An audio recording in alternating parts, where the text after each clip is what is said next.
Next, smart stuff. This 17-year-old is the marketing genius behind some of the hottest toys of the season. Check this out. We have like this edible slime stuff. How does she do it?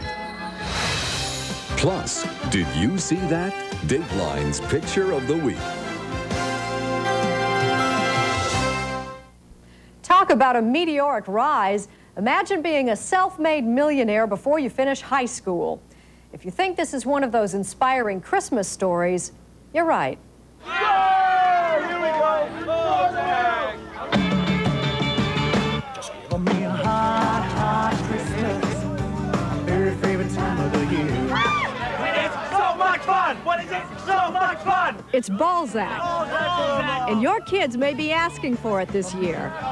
BALZAC is one of those popular toys we have in the store. We introduced it last year, and it's even just grown in popularity this Christmas. It's a balloon inside a cloth sack, which you can fill with just about anything. The success of BALZAC probably won't surprise you. But the executive behind BALZAC probably will. She's 17-year-old Mary Rodas, Vice President of Marketing at Catco Incorporated, a $70 million a year toy company. She's been pitching BALZAC since she was first hired in 1989. Hi, Bobby. A year later, at 14, she became the youngest known corporate executive in the country. What I do actually is I look all the toys in advance, like in the first stages of the product, and give my straight opinions what I think from a kid's perspective. What's the attraction? BALZAC! It was Mary's straight opinions that helped make BALZAC a hit. To date, 25 million have been sold.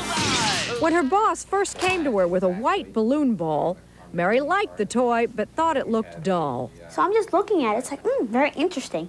But what happened is they didn't have something to attract people. For instance, I wanted something bright. So finally we went to these crazy and wacky patterns. She works here at the Catco showroom usually 3 days a week, where she puts her spin on new ideas. I would have a picture on it. It depends. You would want a picture of the artist? I would want a on it. picture of the artist. Mary's expertise earns her a hefty salary. My salary is $200,000 a year, and most of the stuff is actually in funds. It's in a college tuition fund. She also owns 5% of the company, which means she's a millionaire still in high school. Where are you going? But she doesn't live lavishly. She shares an apartment in New Jersey with her father, stepmother, and her half-sister. Read the magazine, Rachel. Mary's parents emigrated from El Salvador. Her mother, who's still an inspiration to her, died of cancer 4 years ago. One thing my mom has taught me and everything is just never to give up in any sort of way. It's like always there's a strive for something.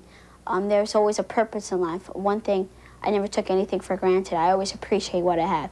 So how did Mary go from regular kid to toy executive? All right. When she was 4, she met neighbor Donald Spector, an inventor. She always had this kind of magical quality, and she was never intimidated. Don was putting some floor tiles on the floor, and what happened is he was doing it wrong, and I criticized it. From that point on, I saw that she had something special. Mary's career was launched. It's like he used to always show me these products. I used to go over in the weekends and Saturdays. He'd say, Mary, what do you think of this toy? It's like, oh, cool and neat. And, you know, I used to be, like, so psyched. Today, Spector is chairman of Catco and Mary's boss. My favorite thing about Mary is, I think, her spirit, her personality. Terry, what's up? It's hard not to be up when you're around Mary. Mary juggles the demands of her job with the 12th grade. She attends school in New York City and often tests her toys out on the kids there. But on Saturday, when lots of kids just hang out at home, Mary goes to work. I don't feel like it's work. I mean, I want to be there. I'm glad to do it. This is great! I like the holiday season because it's like you have that energy, that feeling. It's hard to describe. It's just like you just want to keep on going and going. And we have no doubt she will. Mary turns 18 on Christmas Day.